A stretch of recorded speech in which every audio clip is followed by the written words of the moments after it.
Hi, Dave. Hi, Sandy. What are we talking about today?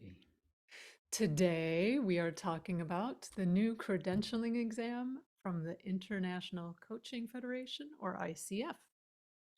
Yes, we are. And this episode is going to be a little different because I'm going to be interviewing Sandy about her experience, her recent experience of taking this new exam. We're not going to be talking about the whole path to becoming an ICF certified coach. There's plenty of information on the ICF website to do that. Right. So this new exam dropped in August of 2022, and it replaced the previous exam, which was known as the Coach Knowledge Assessment, or CKA. And we're recording this in early 2024. So just keep that in mind depending on when you listen to this. Things may have changed depending on when you're hearing this. And, if anything changes dramatically, we'll absolutely update the notes for this episode, or maybe we'll record a whole new episode. We'll see. We'll see what happens. But speaking of the CKA, so we both took this, the Coach Knowledge Assessment, the previous exam. Dave, what do you remember about it, if anything? There we go. If anything, keywords. Digging into the cobwebs of my brain here. Well, yeah, I actually don't remember much of it. We had 3 hours to take it. I remember finishing it like only an hour and a half in. I felt good about it. I just had submit and I was done. And then that was it. Yeah. Yep. Same. How about you? Yeah. Same. I don't remember much about it. I remember it, you just took it on home at home. It was online. It was pretty cash. It was pretty casual.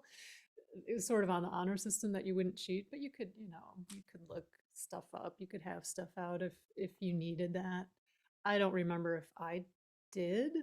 Um, I honestly do not remember much about it, but I did finish. I think I finished in a couple hours. They give you 3 hours, but I did finish early for that one too. Yeah, yeah. What about the differences between this old CKA exam and the new exam? Well, I think the big one is that it's proctored. That the old CKA, we would get the link and we would go in, sign in, whatever, and just take it, and that would be it. But this one is what they call proctored. So you just went through this. So what is this proctoring and how was it for you? Hmm. Yeah, I'll get into details about that whole experience later because it's a whole experience that I had to go through for the national board exam too. And if those of you listening took that national board exam, similar experience, this Got it. proctored exam. And yeah, I just want to mention it, like everyone has to take this moving forward if you're applying for a new credential. So if you have your MCC, I don't think you need to take it, correct? Could be wrong. But if you're applying for an ACC, if you're applying for a PCC, if you're moving up from ACC to PCC, if you're applying for an MCC, you have to take this exam. And it sounds like you take it more than once if when you get your ACC, PCC, MCC. I mean, if you're starting from scratch, right now it sounds like you would be taking this 3 times. Was that the gist that you got from the ICF website? Yeah, that's what it sounds like. That Yeah, maybe it'd be different every time you leveled up. Um, yeah. and I believe you can take the test anyway. So let's say you're an MCC or just someone who had not taken it yet.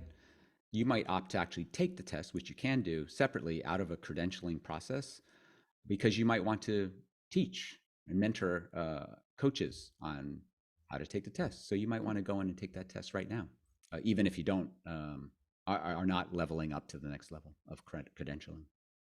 Got it. I guess I didn't see that. Yeah. Well, good luck to those who opt to take it just for fun. That's right. Yeah. But anyway, the ICF's website, it's got this whole explanation of the old versus new test if you want to take a look at it, if you're curious. But for all of you who are new to coaching and are ready to get their first credential, you don't have to worry about all that. You just have to deal with the test at hand. So then for today, we'll be talking about what you need to get in order to take this exam, what's in the exam, how to best prepare for it, and Sandy, you're gonna share your experience for taking the exam, aren't you? Mm-hmm. I am. I'm going to be talking a lot today. I don't know. The way Whew, your face looks, it's whew. kind of worrisome to me. Yeah. No, it's all good. It's all good. But there's just a lot to consider. I have a lot of notes. But yeah, first, before we get into that, before we get to me, what's the purpose of this new exam? Like, why did they change it from the CKA? What are your thoughts on I guess if you know about credentialing at ICF, we have a bunch of ways to determine whether someone's qualified for a certain level. There's the recording, which kind of demonstrates your skill. But I guess they wanted to broaden that a little bit with a written test of sorts. So therein lies the old CKA and now this version of it, the new exam. So it's probably just one more test that we have to take to show that we are up to snuff in our coaching skills. that? Yeah, up to snuff and legit. I'm all for the exam. I mean, I think it's great. ICF has high standards, and that's a good thing Mm-hmm. in this world of where anyone can be a coach. La la la. Yeah, this the standards are pretty high, so I appreciate that. Yeah, definitely so. All right, so let's talk about what's needed to get to that point where you're invited to take the exam. Yeah, so there's a lot of information on the ICF website, like we said, and we'll link a bunch of those resources in the show notes because the ICF website is hard to navigate and find these things. So we'll definitely help you out there and put a lot of stuff in the show notes from the ICF website. But in general, so you're basically invited to take the exam, or I mean, you could take it, as Dave said, you could take it just for shits and giggles, I guess. But what you're needed to be invited to take the exam for a credential are education hours, experience, so that's the number of hours you have coached, mentor coaching, and then performance evaluation. So that's a session recording that's evaluated either by your mentors or by the ICF mentors. Not going to go into details about how to do all that because that's on the ICF website. Again, good luck trying to figure it out. Um, but I will say, so they have different types of accredited program, level 1, level 2, and ACTP programs, accredited coach training programs. And if you take one of those courses, everything's included. So the education hours, the mentor coach hours, performance evaluation, that's all included. So brand new coaches, highly recommend finding one of those types of courses that's credited through the ICF because it just makes applying heck of a lot easier. You and I sort of had to go piecemeal. No, wait, you didn't. I went piecemeal with the portfolio path for my ACC, and it's a bit of a pain in the butt to do that. It can be done. People do it all the time. A bit of a pain in the butt. Costs a lot more to do portfolio path, um, and the length of time for your materials to be approved before you're invited to take the exam, that can be pretty long if you're going the portfolio route. And when I applied for my ACC, it took about 4 months to get everything approved. Do you remember how long it took for you, start to finish, to receive your ACC? Yeah, so I did it slightly differently than you Yeah. because even though we went through the same coaching program, it was not accredited by ICF. So we had to, if we use those hours, we'd have to go through the portfolio program. But I actually took another ICF accredited course, which was the second level. It wasn't the training program, but it was approved. It was an accredited course, and that was it's sort of like in between the length of time that you if you took a training course versus the portfolio path, which is not accredited. So it took them about 6 weeks to evaluate all my materials, and then I got invited to take the old CKA test. Okay, not terrible. So yeah, from the ICF website, it can take anywhere from 4 weeks to 18 weeks, depending on what credential you're applying for and what path you choose to take. Yeah. But also, you just went through this for your PCC, the second ICF credential level. Correct, yeah. Yeah. How long did it take you to get approved with that? And was that with a ACTP, a training approved training program course, or? Yeah, it was with a level 2 program. So everything was, it was kind of done for me. I just showed up. I got the hours, got the mentor hours, had my 2 session recordings evaluated by my mentor in the course. And it was exactly 19 days from the time I submitted everything to the time I was invited to take that exam. So less than 4 weeks. It was about 2.5 weeks. Um, so yeah, it's just something to keep in mind when you're looking at courses and beginning this whole journey. And again, the ICF has a lots and lots of info about the different credentialing paths on their website. Yeah, that's pretty fast, and it's nice to have it all bundled together and packaged for you versus kind of piecemealing everything in. Yeah, Great stuff. Okay, so let's talk about the exam itself. Yeah, let's what does do it it. consist of? So the exam itself, it consists of 81 questions, which are all scenario based. And by that, I mean every question is going to sound something like, I wrote one out. This is good. A client comes in for his third session with their coach to talk about their goal of time management at their workplace. About halfway through the session, the coach notices that the client becomes visibly upset when talking about their boss. What should the coach do? So you're given this scenario, and the idea is, what do you do? And every question is multiple choice with 4 options to choose from. And then there's 2 answers for each question. So you choose the best answer and you choose the worst answer, which the worst answers are a little bit crazy, I must say. And the ICF states there is only one correct best response and one correct worst response for each coaching scenario. Although more than one response may represent a reasonable response to the scenario presented, candidates will receive credit only for selecting the best possible response or the worst possible response. And that's basically it. End So of let me. episode. We're done. Yeah, we're done. Go ahead. Be well. No. So if I'm understanding you correctly, for each scenario, the test requires you to answer twice. You have to pick the best one, fill in that blank, and then pick the worst one, fill in that blank. That is correct. How And it's, interesting. it's kind of drag and drop. So, like, you choose the best and it's dragged over there, and then they're like, well, that can't possibly be the worst. So, it's process of elimination. I will say sometimes there's 4 really good answers. Sometimes there's 2 really good answers and 2 terrible answers. Sometimes there's 4 really poor answers. So they don't make it easy and they're really nuanced. And, but yeah, you do have to choose 2 answers for each question. Interesting. Okay. Yeah. So you've kind of given us a little preview of what the questions look like. So, but Mhm. where did these questions come from? Like, what you talked about a little bit scenario. Like, how do they create these questions? Like, where does that come from?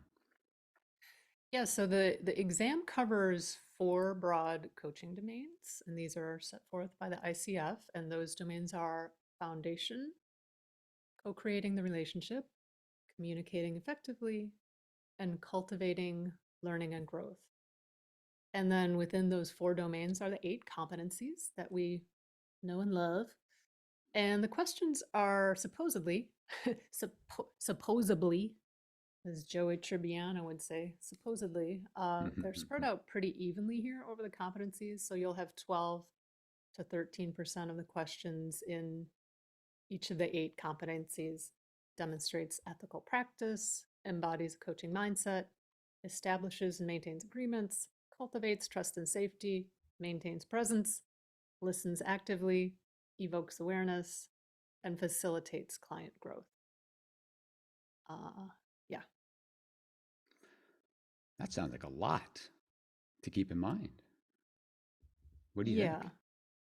Yeah. A lot of the videos, podcasts I listen to in my research of other people talking about the exam, which is what inspired us to do this episode, Hmm. they were like, well, think about the domain and think about the competency. And it's like, you don't have time to do any of that. I'm sorry, I didn't have time to like think like, well, what, unless it was an ethical situation, I must say like, okay, there's ethics going on here. This is super important to notice those and see what's going on. Um, or maybe facilitates client growth might be a little obvious, but I'll talk about the way the questions are worded later. They're long. That little blurb I gave you, that was just like a nice short little idea of what the scenarios are. But the scenario, it's a lot of reading. And so to like pick apart the foundation, the competency, and then everything else within it, it's a lot. I'm just going to Sound say it's a lot. Yeah, it would seem like to do that for 81 questions within the time frame could be Yeah. a little bit too too much for us. Yeah, I mean it's good to consider like, okay, what's really being asked here? Hmm. Is it evoking okay, it's evoking awareness. Like what would be a proper response for that? So it's good to keep in mind, but to like really take some time and think about it's you don't have time. But Interesting. anyway, that's how the questions are divided up. Okay, so in your experience, then, what's important to know about the exam? So five things came forward as I was reflecting on this. And the first, which I think is going to come up a lot today, and that is this exam may be difficult for those just coming out of coaching school who do not have a lot of experience. And by experience, I mean coaching hours. And so if you're applying for your ACC, that's 100 coaching hours. That's something. Um, PCC is 500 coaching hours minimum. Big difference. And so if you have 500 hours under your belt, you may be familiar with some of these scenarios presented. Some of them actually were familiar to me. I'm like, this happened to me in a session.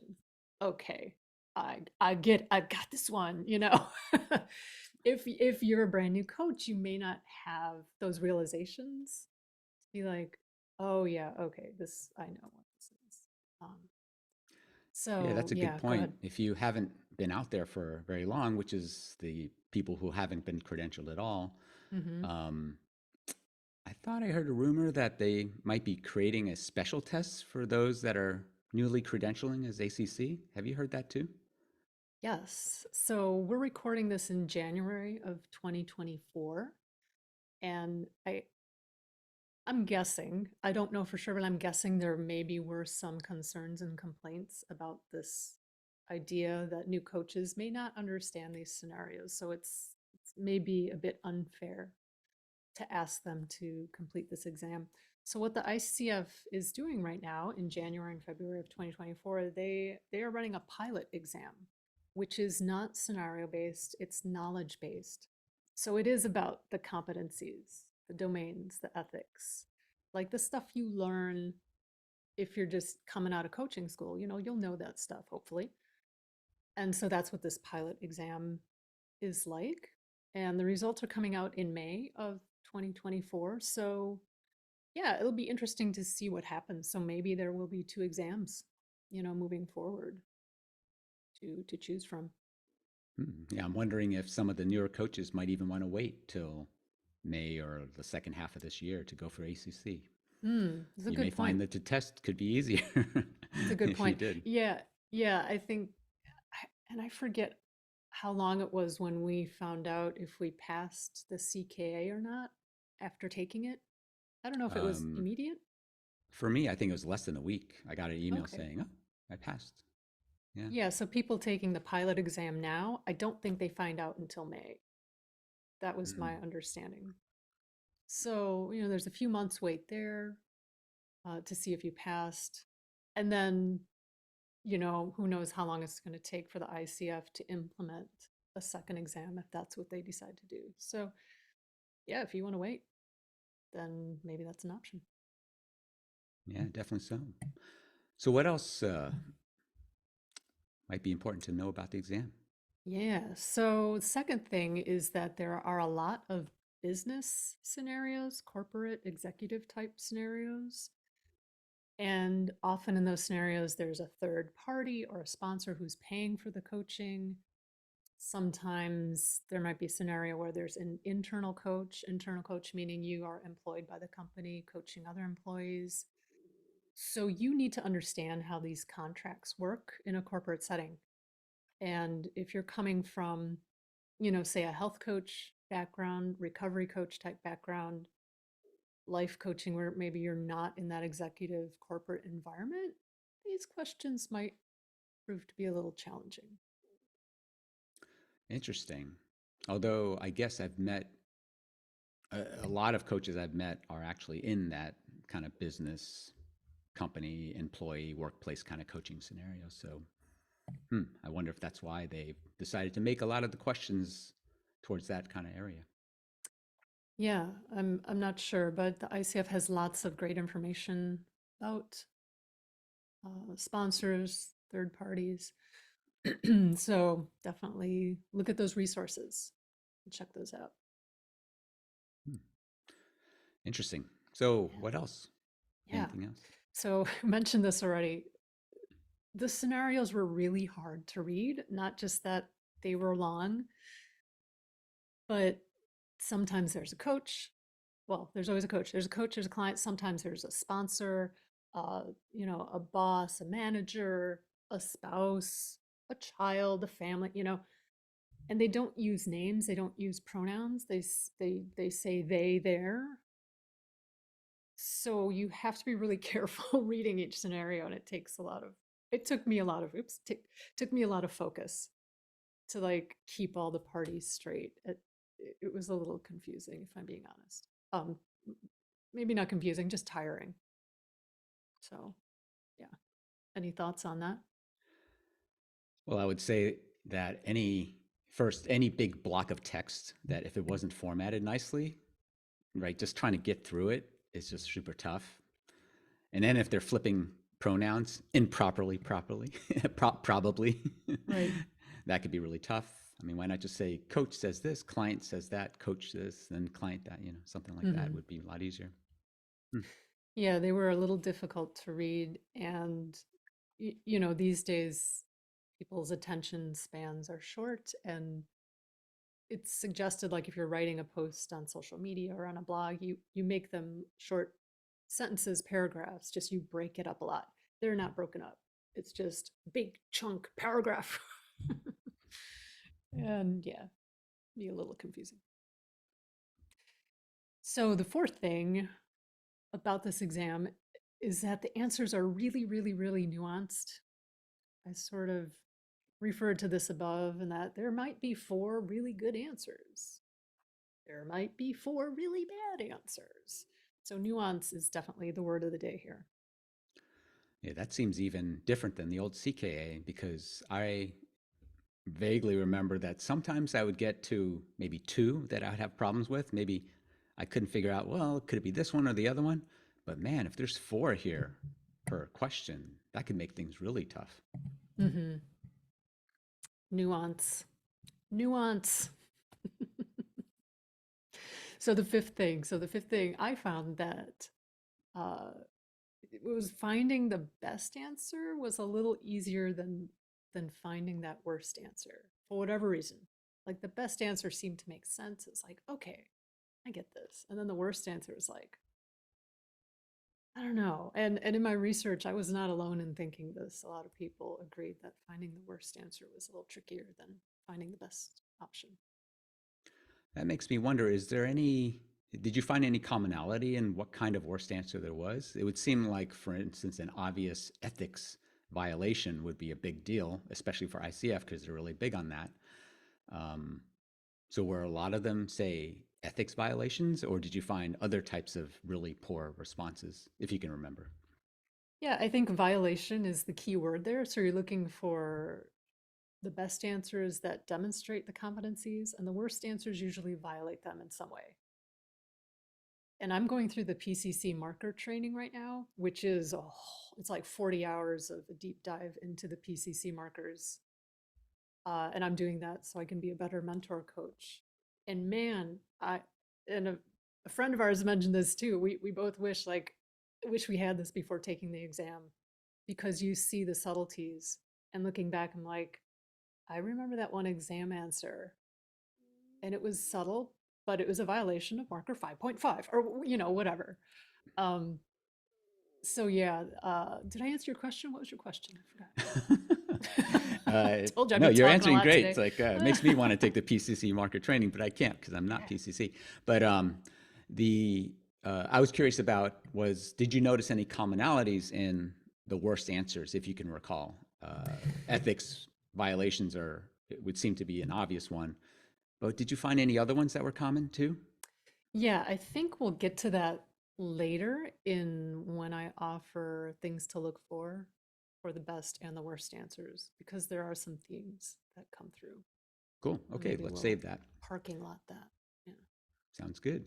And just to confirm, because we talked about the CKA being 3 hours, how long is this exam? It's 3 hours as well. So there's, 3 minutes for instructions. It's divided into two sections. Section one, which has 41 questions that you answer twice for each. That's 87 minutes, and there's a short break. And then section two has 40 items, and that's 85 minutes. So in total, it's 3 hours. Oh, interesting. So you can't go back to the first 41 Correct. in the first after It the is break. closed. You're done. So you're done. Yeah. Huh. I Yeah. could see some And pros and cons to that. yeah, yeah, Anyway. yeah. And the national board exam was close to 5 hours.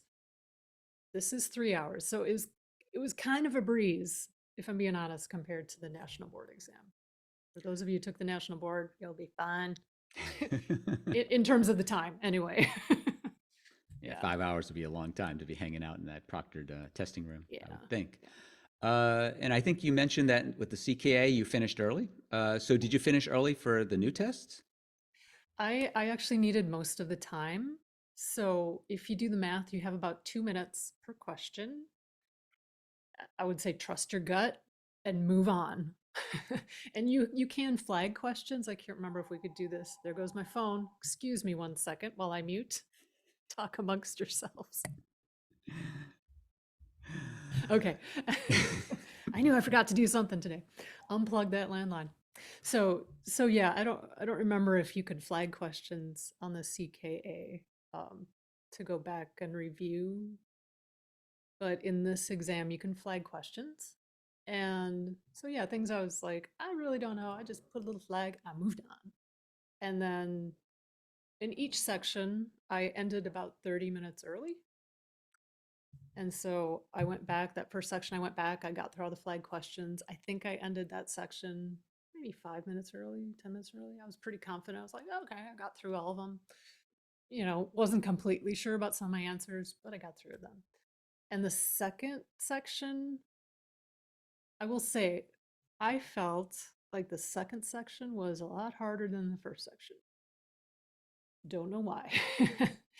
And I was flagging literally every other question. And I kept saying, I'm flagging another one. There's no way I'm going to be able to review all these at the end. Finished with about 30 minutes. And I'm like, all right, I got about 20 questions to review. And if you think about, let's do the math there, 2 minutes per question again, that's 40 minutes. I have 30 minutes left. So I went right up until the time, and they give you a little 5-minute warning on the screen. I was like, oh, go, God, come on. And I was like, all right, I got 5 questions left. And I think I didn't get to the last two or three. And I was like, well, there it is. And it just kind of ended the exam for me and kicked me out. I was like, okay, Done. I guess I'm done. So just for our listeners, this flagging process is a technological one. It's part of the kind of the website or the software of the test. It's part of the software. Yeah, Okay. exactly. And it sounds like then did okay in the first one, finished half an hour, felt pretty good. Hmm. And the second one it took you right up to the end, even with flagging. Yeah. Uh, do you feel like it was because of fatigue, maybe, that was causing this, or do you feel like the content of the questions like changed dramatically, such that it got harder? I feel like the content changed a little bit. Mm. I feel that the second half was a little bit more, you know, we talked about the sponsors, third party, corporate, like it felt like there were a lot more of those questions. And I'm familiar with those scenarios, but not as familiar as I could be. So I had to reread those questions a lot. And yeah, maybe fatigue did have a little bit to do with it. And then I felt like the options for choosing the best and worst like harder. And I don't think I'm alone in that. Some of the videos, podcasts I watched and listened to, people felt the same. So it's not alone. Got it. Okay. So let's see. Let's get to how you prepared for the exam. So what did you do? How long did you give yourself to study? Yeah, what did you do? Yeah. So once your application is approved by the ICF, you have 60 days, 60 days to schedule and take the exam. So I received the go ahead to take the exam on December 7th, and I took the exam on December 18th. So I gave myself about a week and a half. And I think I scheduled like a day after I started studying, and I was like, I just want to get this done. So I looked up my schedule. I was like, okay, I got Monday clear. Let's just schedule it for Monday the 18th. And yeah, I felt like I was pretty well prepared after about a week and a half. I had all the things organized that I wanted to go through, and I went through them. And I flagged items myself. I went through them again in my own time. And yeah, speaking of going through all this stuff, I'm talking about a lot of videos, a lot of resources, podcasts that I found. So I have compiled a resource for all of you listening. If you are curious, I'm happy to send that along. It's some of the best, again, videos, podcasts, websites that I found were helpful in not only studying for the exam, but just preparing for the process of taking the exam, because that's a whole nother thing we'll talk about in a second. But yeah, you can go to swansoncoaching.com/ICF and you'll be asked to sign up for my newsletter, and then I will send you that resource. But basically, in terms of preparation, you need to know two things. You need to know the competencies, and you need to know the ICF Code of Ethics. That's it. And there's a lot of nuance in there, to go back to that word. And actually, the ICF, I will say the ICF has excellent videos on the ethics and the competencies. Ethics more so than the competencies. The ethics videos, it was fantastic. I feel like I know the code of ethics inside and out. Exam aside, I'm really glad I went through that video training. It was super helpful. So let me ask you this. Competencies, ICF Code of Ethics, super important. You got to know those inside and out. But you did mention that there were a lot of scenarios on the business and the corporate kind of workplace coaching side of things. So I'm wondering, could someone who never encountered, doesn't have any clients who are doing career coaching, workplace coaching, all that kind of stuff, do well with this? Or do you think that somehow they have to get exposed to that in some way, shape, or form? What are your thoughts there? That's a good question. I think it would be a lot easier if you have that exposure. However, if you go to the ICF website, I mean, they set you up. They want you to do well, and they set you up with all the resources. Finding them is another story, but Sign I up mean, for Sandy's newsletter and you'll get it all. yeah, I mean, it's all there on their website. You have to dig and you have to click, and then there's links within links, and it's not as clear as it could be. But they do have a lot of resources. Code of Ethics definitely helpful. They have something, I forget what it's called, but they went through and talked about each point, and people asked questions. So like real life scenario questions, like what if this happens, and then the ICF answers. So definitely go through those, to sort of get a feel for what those, corporate situations are like. They also have a sample contract of working with a third party. Definitely go through that. Oh, show. Lots of good stuff there. Cool. Sounds good. All right. Could you now talk a little bit about the experience of actually taking this exam. Like, what was it like? Did you go to a testing center? Did you do it online? Yeah. What was all that like for you? Yeah, so for those of you who took the national board exam, you know the drill. It's a proctored exam. The name of the company that proctors the ICF exam is called Pearson VUE. I think National Board used a different company. I can't remember what that was. Not sure if they're still using the same company. Maybe by the time you listen to this, ICF will have moved on from Pearson VUE. But anyway, Pearson VUE is the name of the company. And the point of a proctored exam is to make sure you're not cheating in any way, shape, or form.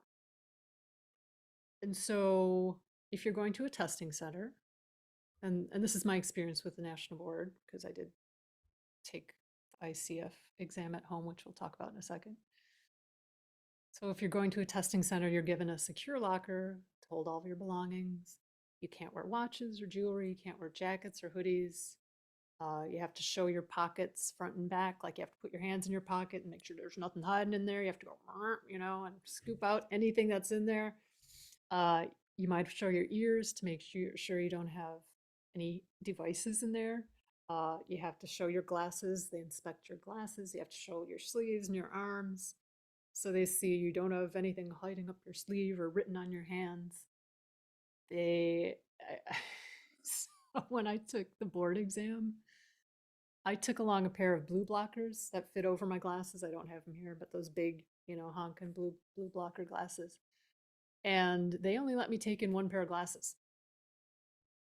And I think had I inquired about this ahead of time, it would have been fine for me to take both in, but I didn't.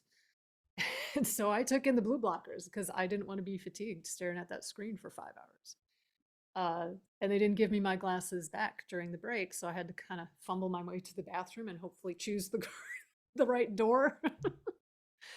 And I mean, they were really strict. They're really strict. I mean, kind of to the point of being ridiculous, but they're following rules. So you also could not have any cough drops, food, water, anything at your testing center. I had cough drops. They made me unwrap it and put it on a Kleenex and set it down in front of me in view. Uh, it and my experience was just, again, it was a different testing center, but it was really frustrating for the national board. The proctors were not nice. They were rude. They were very rude. And not everyone had this experience. I know some people had a lovely experience, but like they wouldn't let me go to my locker during break.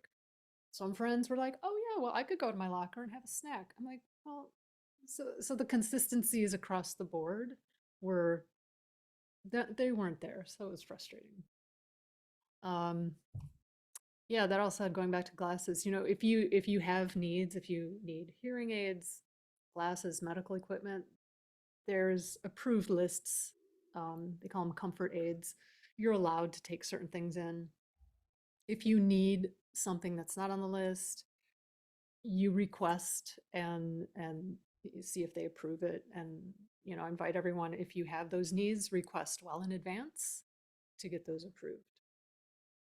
Um, But yeah, unlike the national board exam, there is the option to take the ICF exam at home, which is a whole experience right there. And I think that's what you ended up doing, right? Correct. I sure as hell took it at home. I wasn't going back to a test center. Going to downtown Chicago, dealing with parking, that alone is like, nope. Man. Okay. So what was that like, taking It, a proctored test online at home? it was pretty great, I must say. So, I mean, it involves a bit of additional time before the exam because you have to create a clean testing environment. And this can take some time to properly set up. So, you can't have anything on the walls, there can't be anything on your desk.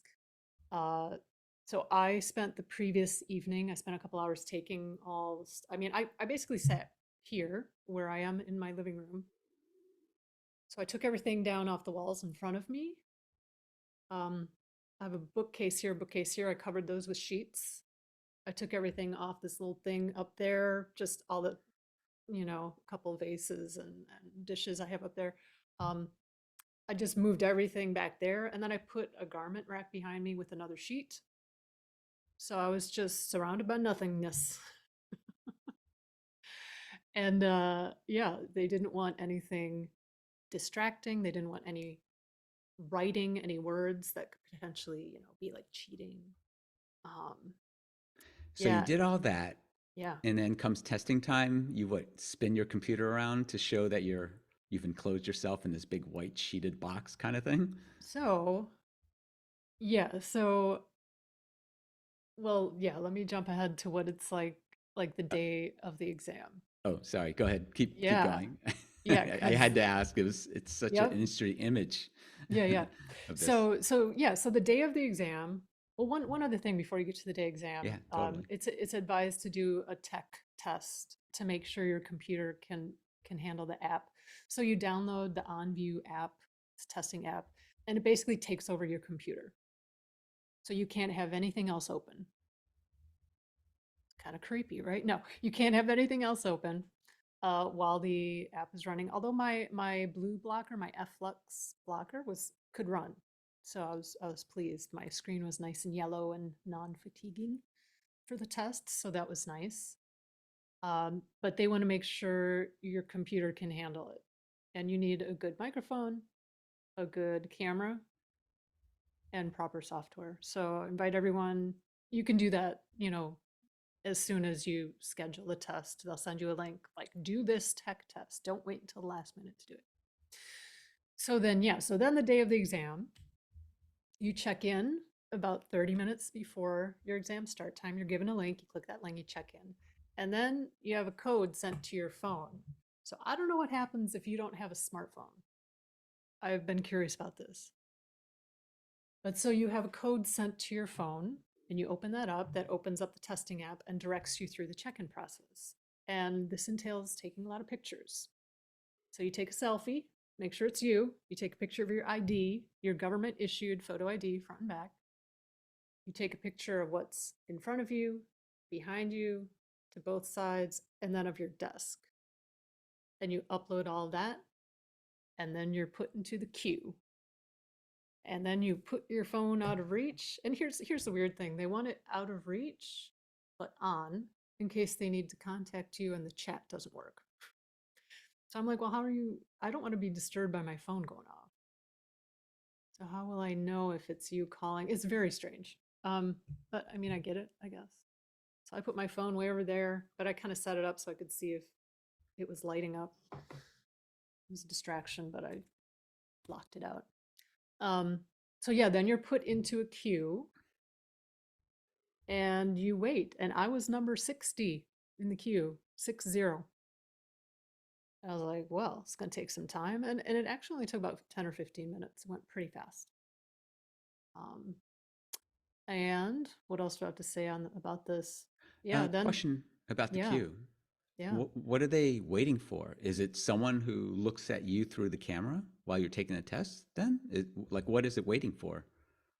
Yeah, it's waiting for a proctor to go through everything you submitted. Oops, go through everything you submitted and then talk to you through the camera. Oh, got it. All right. So I assume these proctors are proctoring different tests. I could be wrong. Um, Yeah, maybe they have a lot of people going on at the same time. Okay. yeah, maybe it's just ICF. Maybe it's several different types of proctored tests. I'm not sure. I'm not sure if one proctor does only ICF. Yeah, but so yeah, go Uh, ahead. quick question: does Mhm. the proctor jump back at any point during the 3 hours of the test and It didn't for say, me. They have for others. "Oh, interesting. Okay." Yeah, like one person said she was like, you can't mouth the words or read words aloud, read the Oh, with scenarios aloud. okay. So like if you're doing this, like, Oh, they think you might be talking to somebody. yeah. Yeah. So they will, and you Mm. can't see them. They're not on camera, but they'll come on and say, "Don't move your mouth. Don't talk. Don't read the questions out loud." I heard of a couple people getting yelled at for doing that. And yeah, it was a strange sensation, like being watched. Um, it was interesting because you'd think like, oh, you're in your house, like that's cozy, but it's like cameras on, that green light's on, you're being watched, and so that took a few minutes to sort of like settle into that feeling. Um, yeah. Imagine the person who has to design this online proctoring process, what he or she goes through to think, how can I prevent this guy on the screen over there from not cheating? Right, right. Mouthing the words. Yeah, interesting. Yeah, and someone else was just like doing this, like stretching, and they were like, show your ceiling. Like, let's see your ceiling. Show the camera. So they had to show to make sure there's nothing on the ceiling. And someone was the same thing, like looking down, and they're like, what's at your feet? you know? So I didn't get any of that. I have to say, my proctor was lovely. Some people have said, they were meant to, they had to show their hands, both sides. They had to show their ears. You do have to show your desktop again live after you take the pictures, upload them, get in the queue. You have to show it live with the proctor there. And um, I actually used an external camera. This was kind of helpful. I had it on a little tripod sitting right here to the right of my computer, because if I'm moving my computer around using my internal camera, that's going to affect how that, and then they might say, oh, we can't see you. So I just had it externally set up, which was better for me. Um, but I have to say, my proctor was super nice. She just said, please show your entire desk, all four corners. And then she's like, I'm going to release your exam. And it, yeah, it was quite a lovely experience. Well, I'm glad you had a great experience, despite us just describing all that. I know. So weird. That's amazing. All right. I was curious about one thing. You said there was a break in between. So, Hmm. yeah, how was that? Yeah, so there's a 5-minute break in between the two sections, and there wasn't always a break, which I don't know what ICF was thinking. So it used to be just 3 hours straight through. And I mean, I didn't know that. I mean, I'm a musician, and sometimes we play operas where it's like 90 minutes, like 1.5 hours. And you're used to sitting there. Or if you go see a Disney movie, like 1.5 hours. Or if you see a longer movie, maybe 2 hours, 2.5 hours. Sitting for 3 hours, it's a lot. I mean, bio break aside, it's a lot to sit there and focus and concentrate. And there was one story of a woman, a coach who took the exam, and she was very pregnant, and she had to go to the bathroom, and they would not let her go to the bathroom because there was no break. And they were like, your exam will be forfeited if you leave your desk. So she powered through and she passed, but it's like they have a 5-minute break now, and it was plenty of time. I just got up, stretched, went to the bathroom, came back, and I was like, all right, moving on. um yeah, really glad they have a break. So they didn't care if you went behind the curtain and read through all your books again or something like that. No, and I messaged the support at ICF like so many times because I was so concerned about the logistics of the test more than anything. And I was like, so can I leave my desk during the break? Can I go to the bathroom during the break? They're like, yes, you can go to the bathroom during the break. I was like, okay, good, yay. Yeah, and they didn't ask to see my desk again. I was prepared to show all four corners or, whatever. I'm glad they But didn't no, make you take your phone like with you to the bathroom to make sure you didn't look at some materials on the right, way. right. No, none of that. Wow, okay, cool. So you get through all that, you finish the test, the proctor releases your test, and everybody's happy. When do you find out if you pass? And what is passing exactly? So a passing score is roughly 75%. So out of a possible 600 points, you must score 460 or higher, 460 or higher. And I'm sort of unclear as to whether or not you find out your exact score at a testing center. I've heard that when you finish the exam, the proctors, as you're exiting, the proctors will give you a readout and it'll say pass, fail. Uh, but I don't know if that includes a score. Taking the test online at home, I didn't get a score. I didn't get a pass fail. I had no idea how it did. I was like, oh, I thought I'd at least find out if I passed. But I'd also heard that the ICF lets you know within a couple days. So I was like, oh, that's fine. I'll wait because it was about 4 months with the national board exam to find out, or 2 months, I guess. April, yeah, 2 months with the national board exam. So waiting a couple days, not a big deal. But that said, I left my desk, went to the bathroom again, got a snack, came back, and there was an email from the testing center saying that your results are in. Go to your ICF profile website. They had linked to it. Um, and it now said PCC. And I was like, oh, You did it. okay. Yeah. And then you can go in and see your exact score. It's on your ICF profile. You have to go into, where you submitted all the applications and where it says exam info. Again, navigating to that, I had to contact support. I'm like, how do I find my score? And they actually have a little PowerPoint presentation because I guess I'm not the first to have asked that. But you can find it that way. So here's something I'm curious about. Did they give Yeah. you any detail on what you got right, what you got wrong, anything like that? Nope. Because it seemed like this is my next question is what if you don't pass? Like how would you do better next time if they well, anyway, what do you do if you don't pass? You don't pass. Well, you can take it again Hmm. and again, again and again. I mean, you can take it, I think it's like up to 6 times in a 12-month period. Hmm. And it's $105 a pop right now. That may change. And I must say, if you can't pass this exam in 6 attempts, then maybe maybe consider another career. I don't know. And no offense to those people who are still trying to pass this. Um, but yeah, you can take it again. Absolutely. Not a big deal. Well, that's relieving that you could do that. Yeah, And hopefully it won't take you 6 times to right. pass. All right, so looks like the ICF has some sample questions, maybe 8 of them or so on their website, help you get a feel for what the actual exam is like. So we're going to go through one of those to discuss, but do you want to share some tips first on exam takers on how to determine which one's the best answer and which one's the worst? Sure.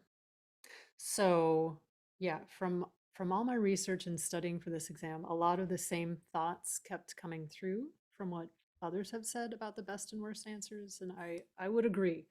So, in general, the best answers will be client-centered and client-directed. So the coach will be out of the way. Best answers show the coach being fully present, not distracted by their own stuff.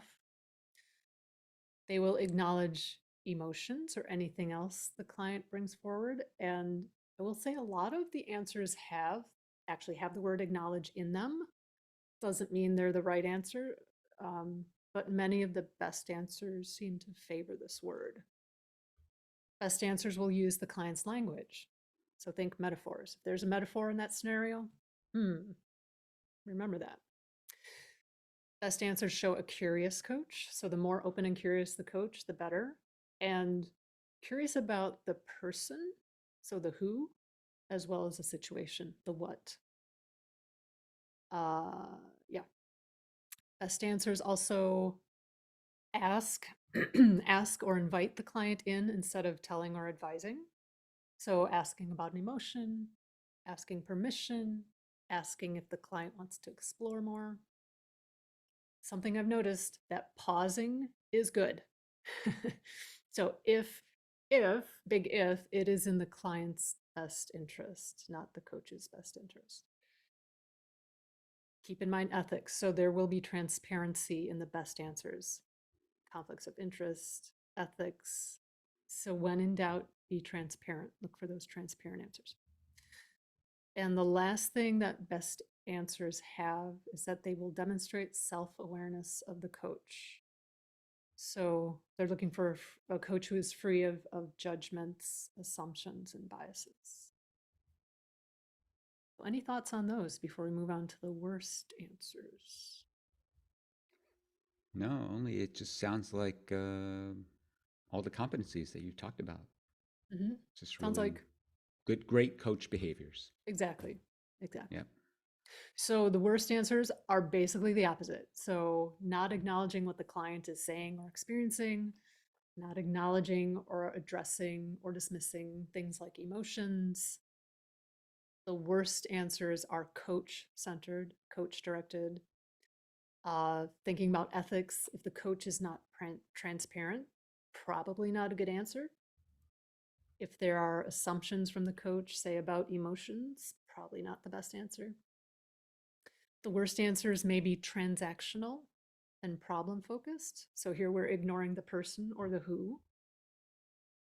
Worst answers might include some praising or cheerleading or judging. And worst answers might include leading, advising, telling, teaching, reminding, recommending, suggesting, etc., etc., etc. One of the videos I watched invited exam takers to be mindful of the verb in the answer options. So if you see a verb that's reminding, remind the client of what their goals are. Might not be the best option. Or suggest that the client take a break. Not so much. Yeah, any thoughts on these?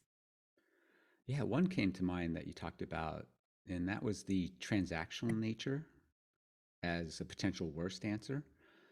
Because, as you know, a lot of new coaches are trained more about, right? It's almost like problem solving. Maybe not fully like that, but still, there is Right, probably more of a that essence in some of the interactions that an inexperienced coach might have. right. So I don't know if you have any thoughts or advice, advice for coaches. Well, I recommend. That's right. Dan, that's the worst answer. No. Um, Next. yeah. Do you have any thoughts for them? Yeah, it's As they're, interesting you bring yeah. that up because I was going to go down that thought train, and then I'm like, no, just read my list here. And yeah, so the PCC markers, um, there are specific markers that talk about the who, the person, and then there are specific markers that refer to the what or the situation. And yeah, unfortunately, in many coach training schools, it's a lot of focus on the what, and things can be very transactional. So yeah, it might be a little challenging if you're not used to, coaching the person and coaching, like doing that deep inner work. But a lot of the best answers look for that, for sure. Yeah. So you coaches, new coaches out there might start thinking about that. Mhm. There's probably some show notes we can probably put in some resources about coaching the person versus Yeah. coaching the problem. Yeah, I'm gonna take a note. Um, oh, what am I doing? I'm gonna listen to this anyway. I'll make it later. Uh, Yeah. and go through notes 5 times and make sure we got them all. So, just a couple of things to consider. Hmm. Bringing up the word nuance again. The answer options are so nuanced. So, in addition to asking yourself about, what domain, what competency is being represented here, ethical issues. Like, are there any ethical issues? No? Okay, great. Uh, Competencies, we mentioned consider the agreement or agenda, not only for the session, but for the coaching relationship. It might come up in the scenario. That might come up. So consider that. Do the options refer to that? Something to consider. And also consider which session is being presented. So a first session may invite different best and worst responses than a session in the middle or at the end of a coaching relationship. Got it. Yeah. Thanks for that. Yeah. So, we've talked a little bit hypothetically here. So, shall we go through one of the sample questions right now just to give as an example? Yeah, let's do it. All right. So, yeah, actually, so we're going to read a question and discuss a little bit before looking at the options for best and worst answers. And yeah, I invite listeners to keep in mind what we just talked about in terms of best and worst answers. Okay, do you want to read the question? Yeah, here we go. A coach recently began working with a client to help them plan for retirement. The client is a well respected teacher who has taught for 30 years at a local elementary school.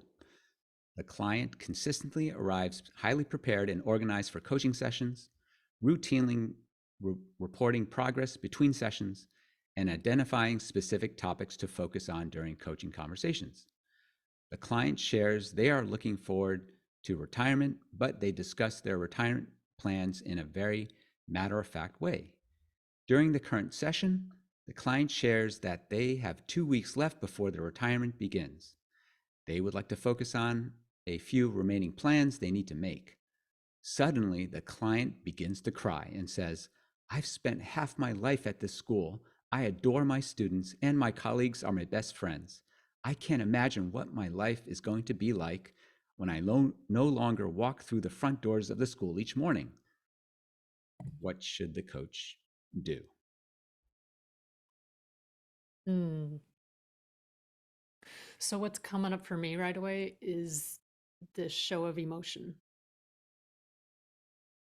Like that for me, that needs to be acknowledged.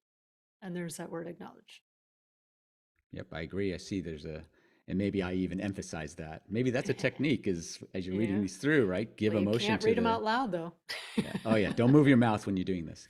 Exactly. Uh, yeah. What also strikes me is the contrast of emotion. So in the beginning, this person's very kind of matter of fact, they said, probably very straight and narrow, seems very directed, and in fact, very organized and a great client by many measures. And then boom, the emotion bursts forth at the end. So Mhm. And I also want to mention like that this client begins to cry. That says a lot about the trust in this session that this client feels comfortable enough to doing that. That's kind of cool. yeah, great job, coach, on building that rapport up to this Job point. coach. Yeah. Yeah. So, yeah, we think about, the long-term goal, that long-term agenda agreement, it's planning for retirement. Session goal is to focus on a few remaining plans they need to make. Um, well, what would you say? What would your best response be to this, Dave? Let's see here.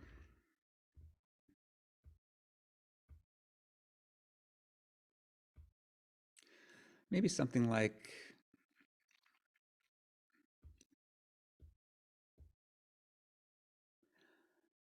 something around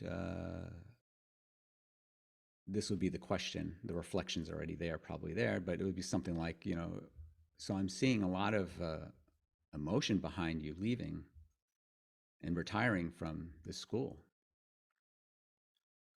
That I might inquire something like, what would be a good question to that? Is that your question? That's a good question. What question would you ask yourself right now, That's right. client?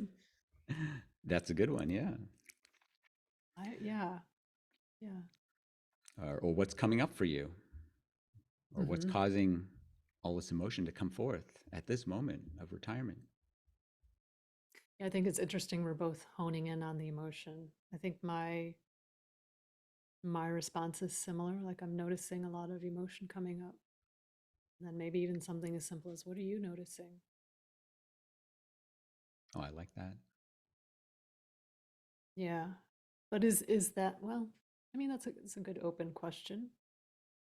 It's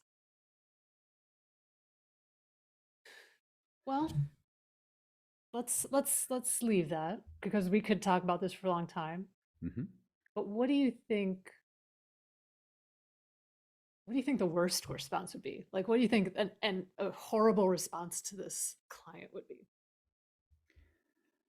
Oh, don't worry, you'll be fine. Yeah, Everybody retires all the time. It'll be great. it'll be great. Lots to look forward to. Oh, that sounds so condescending, I must say.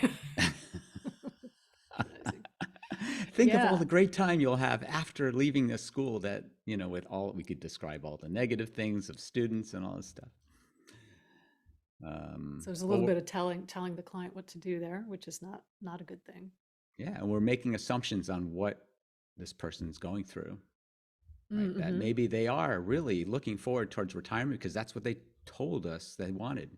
Yeah. And they've been working for weeks to this. But obviously, there's something else going on, potentially some reluctance to retiring. Yeah, that's a good point. It's an assumption maybe about the emotion. Like they're not sad about retiring. They're just sad about leaving those relationships, like not having those people in their lives, which I guess they're connected. But Well, there yeah, could be a lot of reasons why they're all of a sudden emotional, yeah, yeah, whereas they weren't up to this point. Maybe they're holding right. it in. Maybe they didn't want to expose that to a stranger, like a coach. Maybe their cat died, and this is just the way it's presenting. Who knows, Mhm. right? Yeah, something could have happened right then and there, Right that before the moment, session. Yeah, or yeah, recently. yeah. So I think ignoring the emotion would be kind of the worst thing to do. Um, Yeah. All right. Well, should we look at the answers and see what we like and what we Yeah. don't like? Yeah. Okay. So here's the first option. Hmm. Pause for a moment, then ask the client to identify the remaining plans they would like to focus on today.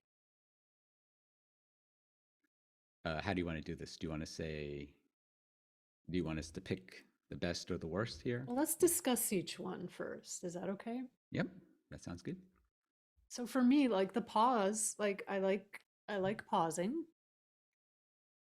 but then it just seems to ignore the emotion and go back to like I think this is like the who versus the what. Like it's ignoring the who and going right to the what. I agree. Yeah, what are your thoughts? It seems like it's ignoring that emotion, saying like, no, you're here for this one purpose, so let's not forget that. So let's go back to that, which is to plan for your retirement. It's like Right, almost saying that to the right, person. right. Yeah, what about the second option? Or is there anything else about the first option? No. Yeah. I What's mean, the there's a second? lot, but Yeah. let's keep it moving. Yeah. What's the next one? Yeah, do you want to read it? Uh, do I have that here? Oh, here it is. Ask the client. Ask the client if they are sure they want to retire. Oh, this is just what you said. Are you sure you want to retire?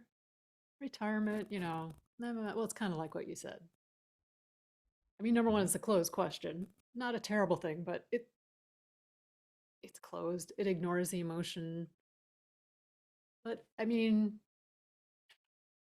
It's I suppose to I suppose it mhm. depends on the tone as well. Maybe a little bit. So if you like, well, well, now I'm thinking if you pause and then ask, but there's no pause here.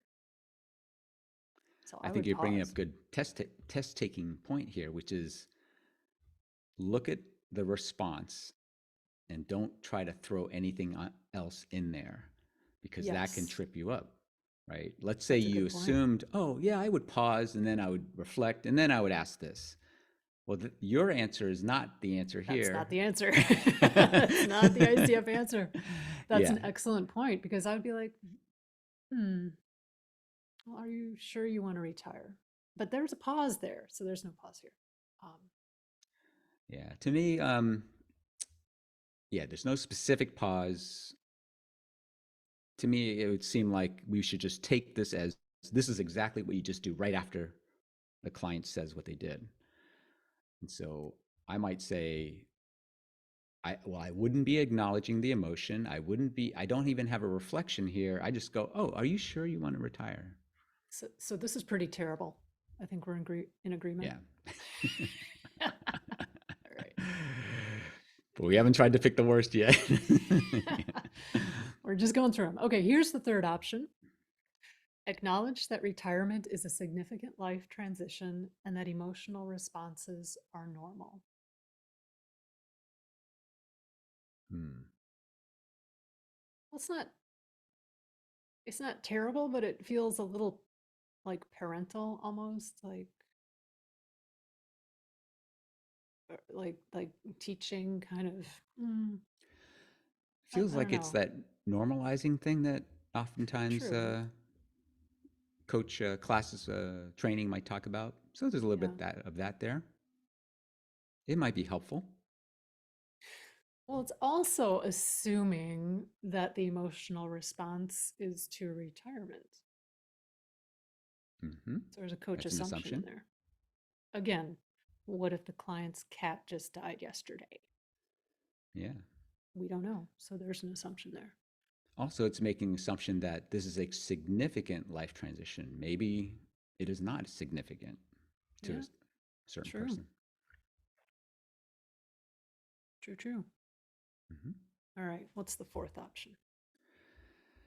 All right. Pause, then acknowledge the emotional impacts the transition seems to be having on the client and ask if they would like to spend more time with those feelings. Okay, so we got to pause. I like Hmm. that. We're acknowledging a pause and acknowledge. We're acknowledging the emotion, which is good. And then it's kind of giving the client the choice of what they want to do. What are your thoughts? Yeah, I like the pause. It's acknowledge emotional. It's a little weird, these kind of answers, because they don't actually say what the coach says. It's sort of like taking a higher level and describing it. So it's a little Yeah, bit it's weird like there. third person. Yeah. But yeah, acknowledging emotional impacts. That's how the emotion impacts the transition. That's really good. And like you said, giving the person the choice.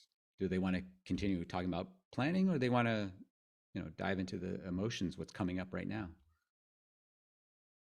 Yeah. Would you say it's a bit directive, that last part, asking if they would like to spend some time with those feelings?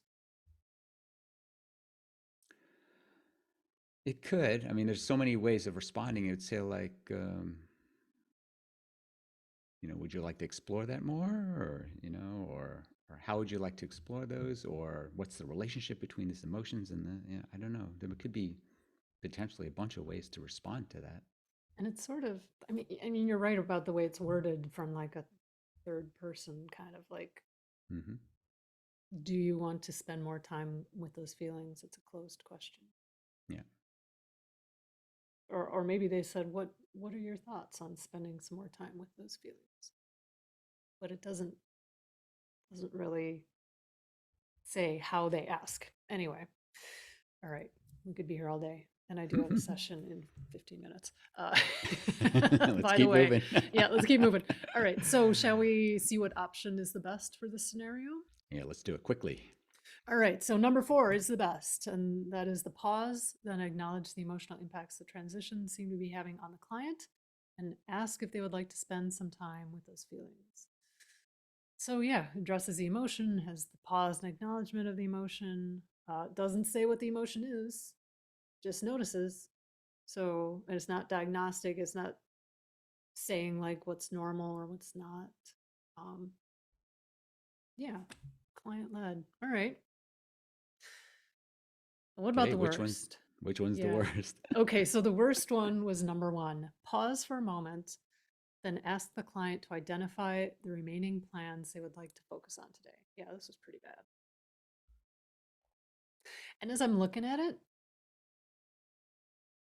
like the pause doesn't even, like pausing is good, but here it doesn't seem like it's for the client, if that makes sense. Like it seems like it's just for the coach to sort of reset and then get back on the making a plan train and moving forward on the coach's agenda in a little bit.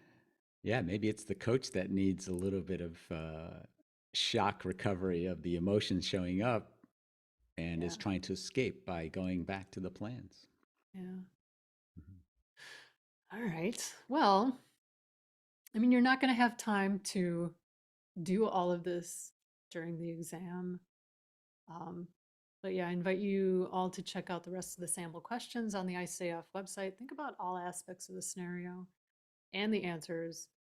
to, if nothing else, to just really help get you into the skill of reading these long scenarios and considering all angles of the given options. So yeah, okay. So I've been talking a lot in this episode.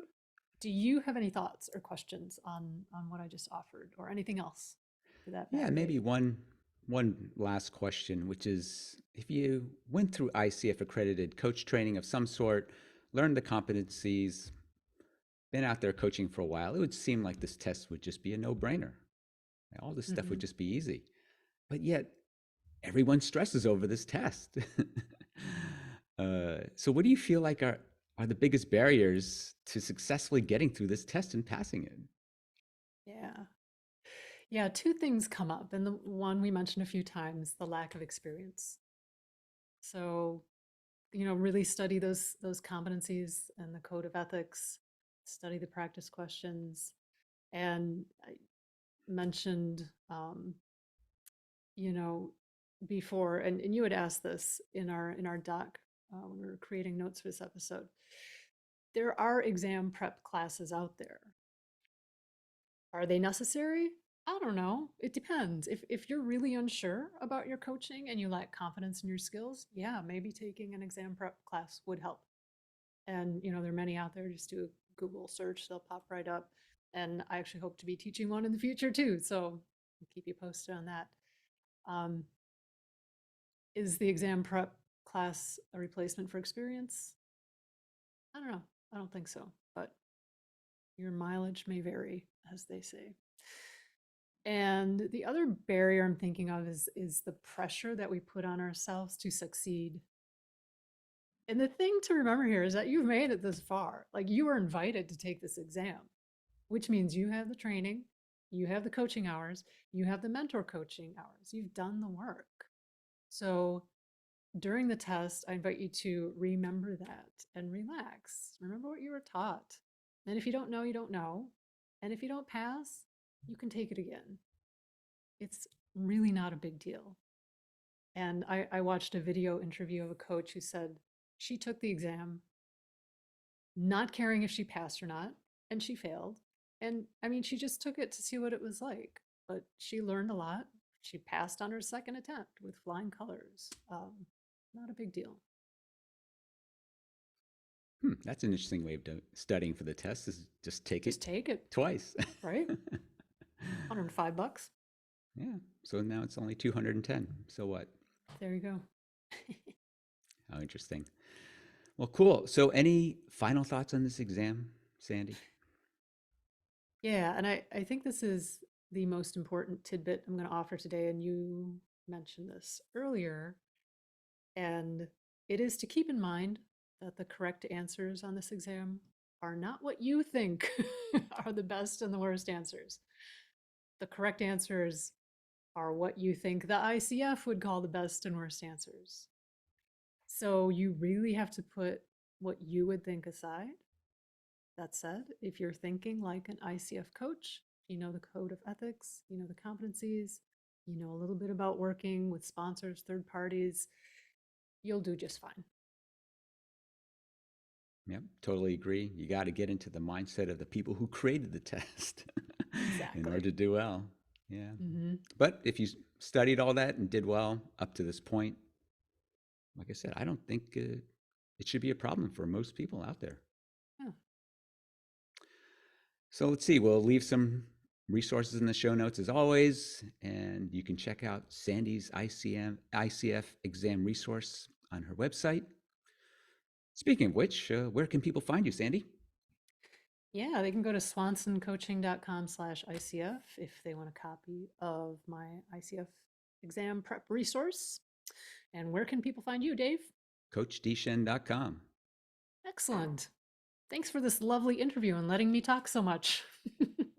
I loved Appreciate listening it. to you to talk. At least I didn't sing at all this episode. Maybe next time. There's still time. Maybe We're next still time. recording. All right. Yeah, I appreciate your questions and curiosity. And yeah, we'll see you next time. Yeah. Happy test taking, everyone. All right. Bye, everyone. Bye, everyone.